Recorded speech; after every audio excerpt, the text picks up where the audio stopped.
A paz de Cristo, Deus abençoe sua vida e sua família. Estamos dando continuidade à apresentação do curso Teologia Bíblica. Nesse vídeo, vamos apresentar o módulo 8, que estuda a disciplina Evangelhos. Estudaremos os 4 evangelhos de Jesus. O evangelho escrito por Mateus, o evangelho escrito por Marcos, o evangelho escrito por Lucas e o evangelho escrito por João.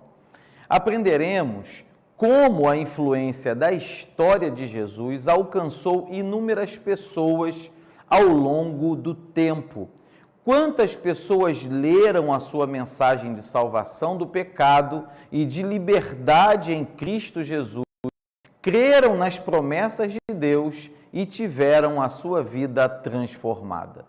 O Novo Testamento começa com 4 biografias do Filho de Deus, chamadas de evangelhos, cada uma enfatizando um aspecto diferente da vida de Jesus. A história do povo judeu, no intervalo entre o Antigo e o Novo Testamento, durou um período de aproximadamente 400 anos. Este período, às vezes, é chamado de anos silenciosos, porque a sucessão de profetas foi interrompida. O Antigo Testamento finaliza com Malaquias e não havia mais nenhuma palavra comprovadamente do céu. Deus parecia estar silencioso, mas isso não significava que ele não estava operando no mundo. Deus preparava o mundo para a vinda de Jesus Cristo. O Evangelho de Mateus merece o seu lugar privilegiado como o primeiro livro do Novo Testamento. Ele é o mais judaico de todos os evangelhos. Suas muitas citações e alusões aos textos e temas do Antigo Testamento o tornam uma excelente ponte entre o Antigo e o Novo Testamento. Mateus também foi colocado antes dos outros evangelhos, quando o Novo Testamento começou a ser compilado para formar um único livro. Dos 4 evangelhos, Mateus reflete mais provavelmente o estilo do ensino dos cristãos judeus usado antes que o evangelho fosse escrito e distribuído. O rico e variado uso do Antigo Testamento em Mateus é, de certa forma, persuasivo entre as pessoas que já criam que o Antigo Testamento era a palavra inspirada por Deus. Dependendo de como se conta, o Evangelho de Mateus inclui entre 60 e 100 citações e alusões aos textos do Antigo Testamento. Alguns desses textos predizem tão claramente os detalhes da vida do Messias que quase qualquer um seria capaz de reconhecê-los. Outras conexões entre o Antigo Testamento e a vida de Jesus são mais sutis e melhor compreendidas por pessoas que já estão familiarizadas com o Antigo Testamento. Já em Marcos, a narrativa é cheia de ação. As ações e realizações de Jesus são revividas. Suas palavras e obras são ensaiadas. A leitura de Marcos é como um drama grego. Jesus, o personagem principal, é um homem maravilhoso que tem poderes sobrenaturais de curar os enfermos e ressuscitar os mortos. Ele, na verdade, é o Salvador Rei, mas os oficiais judeus sentem-se ameaçados por ele e tramam a sua morte. Alguns eruditos argumentam que Marcos tem de ter sido o primeiro evangelho a ser escrito porque Mateus e Lucas compartilham uma ampla conexão com Marcos. A opinião deles é que Mateus e Lucas dependeram muito de Marcos por sua ordem de eventos e seleção de palavras. A verdade é que os 3 evangelhos sinóticos, Mateus, Marcos e Lucas, veem em Cristo de maneira semelhante e têm muitas correspondências verbais. não porque copiaram um do outro, mas porque essa era a forma pela qual a vida de Cristo era contada regularmente na igreja primitiva. Mateus, outra testemunha ocular, acrescenta detalhes próprios que apresentam Cristo como o Rei dos judeus em cumprimento da profecia do Antigo Testamento. Lucas retrata Cristo como o perfeito Filho do Homem e inclui fatos colhidos de muitos seguidores de Jesus e aparentemente de outros episódios abreviadamente escritos. Os leitores de Marcos enfrentaram perseguições até o martírio. O seu evangelho fortaleceu e guiou os fiéis romanos nas tribulações das terríveis perseguições de Nero. Marco mostrou que ser discípulo de Jesus custava caro. Jesus experimentou rejeição, sofrimento e, finalmente, o martírio. Contudo, Deus estava contemplando todas as suas aflições e Jesus saiu vitorioso sobre a morte. Marcos, portanto, estava interessado na transformação e não apenas na informação. O Evangelho de Lucas é um evangelho precioso. Lucas era médico, missionário, evangelista, historiador, pesquisador e foi o escritor do terceiro evangelho, como também do livro de Atos dos Apóstolos.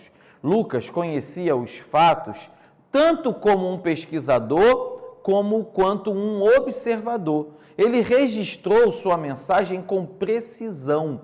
Seu material é primariamente cronológico, mas também planejado e muito lógico. O estilo grego de Lucas já foi chamado de o mais refinado do Novo Testamento.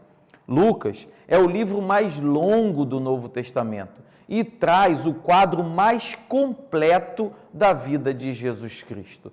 Lucas oferece mais referências aos eventos históricos do Império Romano durante a vida de Jesus do que os demais evangelhos.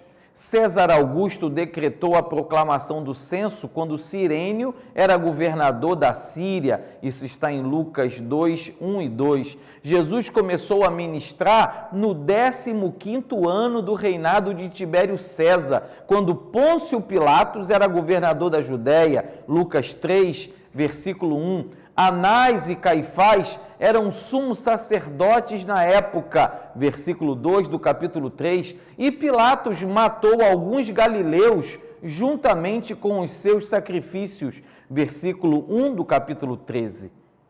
Lucas registra até que Jesus se referiu a Herodes Antipas como aquela raposa, versículo 32 do capítulo 13.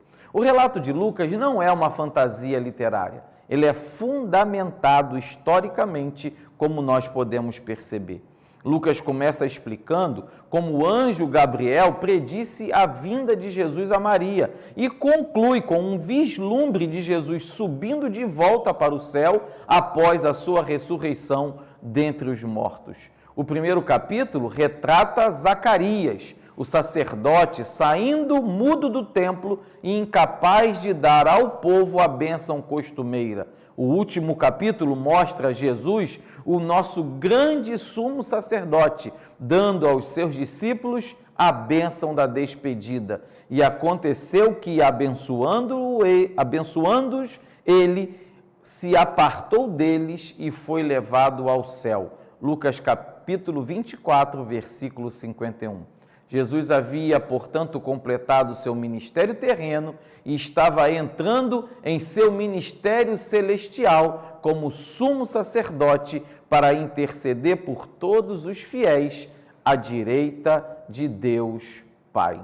Por último, veremos o Evangelho de João, um evangelho singular. O Evangelho de João é o evangelho de uma testemunha ocular da vida e dos ensinamentos de Jesus. O Evangelho de João foi escrito por alguém tão próximo de Jesus que pôde confiantemente chamar a si mesmo de aquele a quem Jesus amava. Pelo tempo que passou com o Mestre, ele ficou convencido de que Jesus era o Messias que o Antigo Testamento havia predito. João é um evangelho diferente dos evangelhos sinóticos. Em vez de se concentrar naquilo que já estava escrito, o discípulo amado se concentra nos eventos, discursos e sinais que não são encontrados nos outros evangelhos. O que surge é uma nova apresentação de Jesus como Messias, que preenche as lacunas deixadas pelos escritores dos sinóticos e convida seus leitores a crer que Jesus é o Messias, o Filho de Deus, e ao crerem, obterem a vida eterna. Referindo-se à criação no início, João diz que o Verbo existia antes da criação e foi o agente pelo qual o mundo foi feito.